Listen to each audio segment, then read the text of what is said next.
গো, আগে আমি বলছিলাম কি একটু খাবার জল আসছে, ব্যস্ত হবেন না, একে একে সব কথা আসবে। এই জল হচ্ছে 2 ভাগ হাইড্রোজেন 1 ভাগ অক্সিজেন। এই মাটি করেছে বুঝলে? এই রাসায়নিক প্রক্রিয়ায় জলকে বিশ্লেষণ করলে হয় হাইড্রোজেন আর অক্সিজেন, আর হাইড্রোজেন আর অক্সিজেনের রাসায়নিক সংযোগ হয়ে হলো জল। শুনছেন তো? আগে হ্যাঁ, সব শুনছি, কিন্তু একটু খাবার জল যদি দেন তাহলে তা মন দিয়ে শুনতে পারি। বেশ, তো খাবার জলের কথাই নেওয়া যাক না। খাবার জল কাকে বলে? যে জল পরিষ্কার, স্বাস্থ্যকর, যাতে দুর্গন্ধ নাই, রোগের বীজ নাই। এই দেখুন না, 1 শিশি জল। আহা, ব্যস্ত হবেন না, দেখতে মনে হয় যেন পরিষ্কার, কিন্তু অনুবীক্ষণ দিয়ে দেখায় দেখবেন পোকা সব কিলবিল করছে। কেঁচোর মতো, কৃমির মতো সব পোকা এমনি চোখে দেখা যায় না, কিন্তু অনুবীক্ষণ দিয়ে দেখায় ঠিক এত বড় বড়। এই বোতলের মধ্যে দেখুন, ও জল পুকুরের জল। আমি এইমাত্র পরীক্ষা করে দেখলাম, ওর মধ্যে রোগের বীজ সব গিজ গিজ করছে। প্লেগ, টাইফয়েড, ওলা ওঠা, খেয়েও জল। ও জল খেয়েছে কি মরেছে?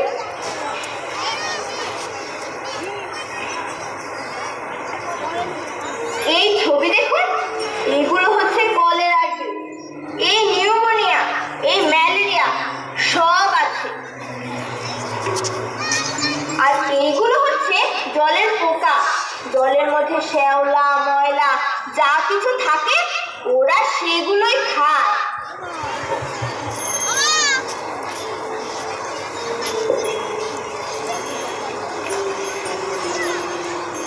আর জলটা কি দুর্গন্ধ দেখুন, পচা পুকুরের জল ছেঁকে নিয়েছি তবুও গন্ধ।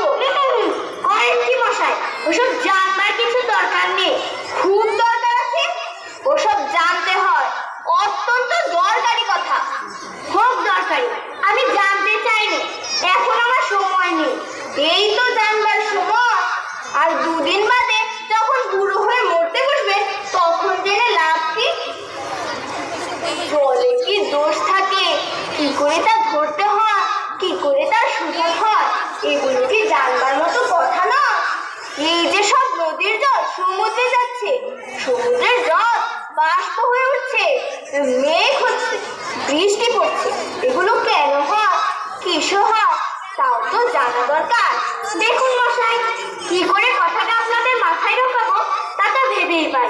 বলি বারবার করে বলছি, চেষ্টায় গলা শুকিয়ে কাঠ হয়ে যাবে, সেটা তো কেউ কানেই নিচ্ছেন না।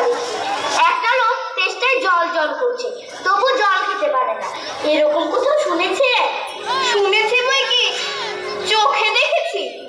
বদ্রীনাথকে কুকুরে কামড়ালে বদ্রীনাথের হলো হাইড্রোফোবিয়া, যাকে বলে জলাতঙ্ক, আর জল খেতে পারে না।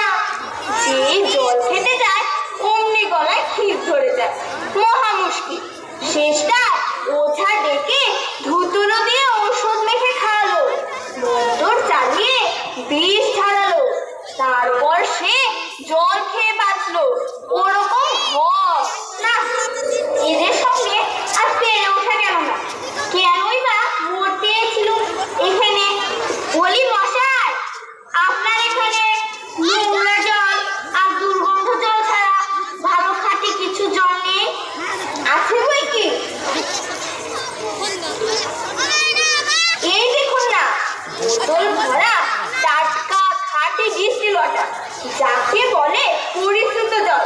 ও জল কি খায়? না, ও জল খায় না, ওতে তো স্বাদ নেই, একেবারে বোবা জল কিনা এইমাত্র তৈরি করে আনলো, এখনো বেশ গরম রয়েছে।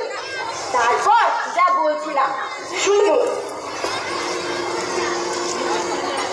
এই যে দেখছেন গন্ধওয়ালা নোংরা জল, এর মধ্যে এই গোলাপি জল ঢেলে দিল, ব্যাস গোলাপি রং উড়ে সাদা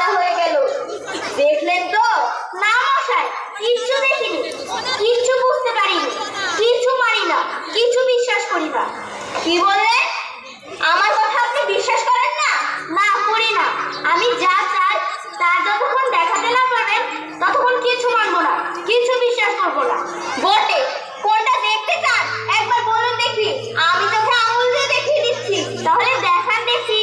সাদা খাঁটি চমৎকার এক গ্লাস ঠান্ডা জল নিয়ে আসুন তো, যাতে গন্ধ পোকা নেই, কলেরার টোকা নেই, ময়লা টয়লা কিচ্ছু নেই। তা দিয়ে পরীক্ষা করে দেখান তো। খুব বড় এক গ্লাস ভর্তি জল নিয়ে আসুন তো, এক্ষুনি দেখিয়ে দিচ্ছি। ওরে টেপা, দৌড়ে আমার পুজো থেকে এক গ্লাস জল নিয়ে আয় তো। নিয়ে আসো, তারপর দেখিয়ে দিচ্ছি ও জলে কিরকম হয় আর এই নোংরা জলে কিরকম তফাৎ হয়। সব আমি এক্সপেরিমেন্ট করে দেখিয়ে দিচ্ছি।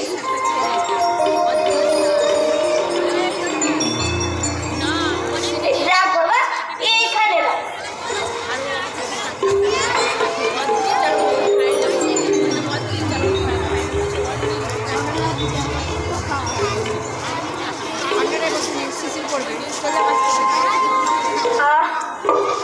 বাঁচা গেল।